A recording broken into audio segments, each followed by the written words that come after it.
സുഹൃത്തുക്കളെ, ഇന്നൊരു നല്ലൊരു വീഡിയോ ആയിട്ടാണ് ഞാൻ നിങ്ങളുടെ മുന്നിലേക്ക് വന്നിരിക്കുന്നത്. തീർച്ചയായിട്ടും നിങ്ങൾ ഇത് കാണണം, കണ്ടിരിക്കേണ്ട ഒരു വീഡിയോ ആണ്. തുടക്കം മുതൽ അവസാനം വരെ നിങ്ങൾ സ്കിപ്പ് ചെയ്യാതെ കാണുക. അതിൽ കുറെ വിവരങ്ങൾ ഞാൻ പറയുന്നുണ്ട്. അത് തീർച്ചയായിട്ടും നിങ്ങളൊന്ന് ചെയ്തു നോക്കിയാൽ നിങ്ങൾക്ക് തീർച്ചയായിട്ടും ഇതിന് റിസൾട്ട് കിട്ടുന്നതായിരിക്കും. നമ്മൾ അടുക്കളയാണ് ഒരു വീട്ടിന്റെ ഏറ്റവും ഹൃദയമായ ഭാഗം എന്ന് പറയുമ്പോൾ അടുക്കളയാണ്. അടുക്കളയിൽ നിന്നാണ് നമ്മൾ ശുചീകരണങ്ങൾ തുടങ്ങേണ്ടത്. വീട്ടിന്റെ ശുചീകരണം എപ്പോഴും അടുക്കളയിൽ നിന്ന് തുടങ്ങണം. വീട്ടമ്മമാർ പ്രത്യേകം ശ്രദ്ധിക്കേണ്ട കാര്യങ്ങളാണ്. അടുക്കളയാണ് നമുക്ക് ഒരു വീട്ടിൽ ഏറ്റവും ശുദ്ധിയായിട്ട് കിടക്കുന്ന ഭാഗം. അത് നമ്മൾ എന്ന് പറഞ്ഞു കഴിഞ്ഞാൽ നമ്മൾ പുകയടുപ്പ്, അതായത് നമ്മൾ സിമെന്റിൽ അല്ലെങ്കിൽ മണ്ണിനകത്തൊക്കെ പുകയടുപ്പുകൾ ഉണ്ടാക്കാറുണ്ട്. ആ അടുപ്പ് ആണ് പണ്ടൊക്കെ ഉപയോഗിക്കുന്നത്. പിന്നെ അത് സ്റ്റൗവായി, പിന്നെ അത് പുകയില്ലാ അടുപ്പായി, പിന്നെ മോഡുലാർ കിച്ചൺ, അങ്ങനെ പല വെറൈറ്റി ഈ ടൈപ്പുകളായി. ഇത് ഒക്കെ നമ്മൾ ചെയ്യേണ്ടതെന്ന് പറഞ്ഞു കഴിഞ്ഞാൽ ഒരു കാരണവശാലും നമ്മൾ തെക്ക് ഭാഗം അഭിമുഖമായിട്ട് നിന്ന് നമ്മൾ പാചകം ചെയ്യത്തക്ക രീതിയിൽ നമ്മൾ അടുപ്പ് കൊണ്ടൊന്ന് ഫിറ്റ് ചെയ്യാതിരിക്കുക. അത് നമുക്ക് വളരെയേറെ ദോഷം ചെയ്യും.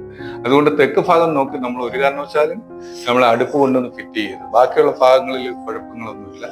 അതുപോലെ തന്നെ നമ്മൾ ചെയ്യേണ്ടതെന്ന് പറഞ്ഞു കഴിഞ്ഞാൽ പലരും ചെയ്യാറുണ്ട് ഒരു തെറ്റാണ്. അതായത് നമ്മള് സ്റ്റൗ ഇരിക്കുന്ന ഭാഗങ്ങളിലായിരിക്കും സിങ്ക് ഇരിക്കുന്നത്.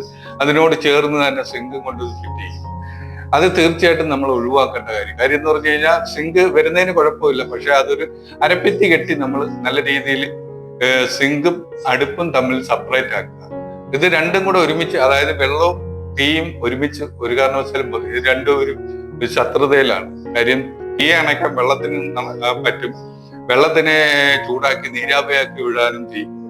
അതുകൊണ്ട് ഇത് രണ്ടും തമ്മിൽ ചേരത്തില്ല. അതുകൊണ്ട് ഇത് രണ്ടും കൂടെ ഒരേ രീതിയിൽ ഇരുന്ന് കഴിഞ്ഞാൽ നമ്മളെ വീട്ടിന് അതിഭയങ്കരമായ കലഹങ്ങൾ ഉണ്ടാകുന്ന ഒരു സംഭവമാണ്. അതുകൊണ്ട് അത് ഒഴിവാക്കുക.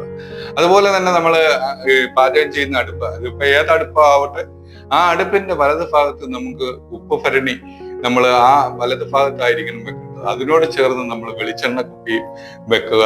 അത് അങ്ങനെ വെച്ച് കഴിഞ്ഞു കഴിഞ്ഞാൽ തീർച്ചയായിട്ടും നിങ്ങൾക്ക് സമ്പത്തും സമൃദ്ധിയും ഐശ്വര്യവും ഉണ്ടാവുന്നതായിരിക്കും. അതുപോലെ തന്നെ നമ്മള് അടുക്കളയിൽ നമ്മള് പൊടി ഐറ്റങ്ങൾ ഒരുപാടുണ്ട്. അതൊക്കെ എടുക്കുമ്പോഴെന്ന് പറഞ്ഞു കഴിഞ്ഞാൽ അത് എടുത്തിട്ട് ഉപയോഗിച്ചിട്ട് അതായത് സാധനങ്ങളിൽ തന്നെ നമ്മൾ കൃത്യമായിട്ട് വെച്ച് കഴിഞ്ഞു കഴിഞ്ഞാൽ അടുക്കള എപ്പോഴും അടുക്കും ചിട്ടയായിട്ടിരിക്കും. അതുപോലെ നമ്മൾ അരിയുന്ന പച്ചക്കറി വേസ്റ്റുകളായാലും നമ്മൾ കഴിക്കുന്ന പാത്രങ്ങളായാലും അതൊക്കെ എന്ന് പറഞ്ഞു കഴിഞ്ഞാൽ നമ്മളെ ഉപയോഗം കഴിഞ്ഞ് അപ്പോഴപ്പോഴും നമ്മൾ വൃത്തിയാക്കി നമ്മൾ സൂക്ഷിച്ചു കഴിഞ്ഞു കഴിഞ്ഞാൽ എപ്പോഴും നമ്മൾ അടുക്കള വൃത്തിയായിട്ട് തന്നെ കിടക്കും. അതുപോലെ നമ്മൾ കറിക്കരിയുന്ന ഇരുമ്പുകള്, കത്താളുകള്, ഇതൊന്നും നമ്മൾ കയറി വരുന്ന അടുക്കള ഭാഗത്ത് കൊണ്ടുവന്ന് വെക്കാതിരിക്കുക. അത് എപ്പോഴും നമ്മൾ ഒഴിഞ്ഞ ഒരു ഭാഗത്ത് മാത്രം വെക്കുക. അതുപോലെ നമ്മൾ പെരക്കായം തൂക്കുന്ന ചൂലുകൾ, ഇത് അടുക്കള ഭാഗത്ത്, അടുക്കളയിൽ കയറി വരുന്ന ഭാഗത്ത് വെക്കാതിരിക്കുക. ഇങ്ങനെയൊക്കെ ചെയ്തു കഴിഞ്ഞു കഴിഞ്ഞാൽ നമുക്ക് തീർച്ചയായിട്ടും ഒരു 75% നമുക്കുള്ള വീട്ടിലുള്ള ദോഷങ്ങൾ മാറി കിട്ടുന്നതായിരിക്കും. അതുപോലെ തന്നെ നമ്മൾ പ്രത്യേകം ഒരു കാര്യം ശ്രദ്ധിക്കണം. നമ്മൾ നമ്മൾ കഴിക്കുന്ന അരി, അതായത് ചോറ് വെക്കുന്ന അരി ഒരു കാരണവശാലും നമ്മൾ ഈ സ്ലാബിന്റെ അടിയിൽ നമ്മൾ ഇട്ട് വെക്കാതിരിക്കുക. അത് ഒഴിച്ച് വേറൊരു പാത്രത്തിൽ ഒഴിച്ച് മറ്റൊരു ഭാഗത്തായിട്ട് നമ്മൾ തീർച്ചയായിട്ടും വെക്കേണ്ടതാണ്. അല്ലാതെ സ്ലാബിന്റെ അടിയിൽ കൊണ്ടുവന്ന് ഒരു കാരണവശാലും പലരും ചെയ്യുന്ന ഒരു പരിപാടിയാണ്.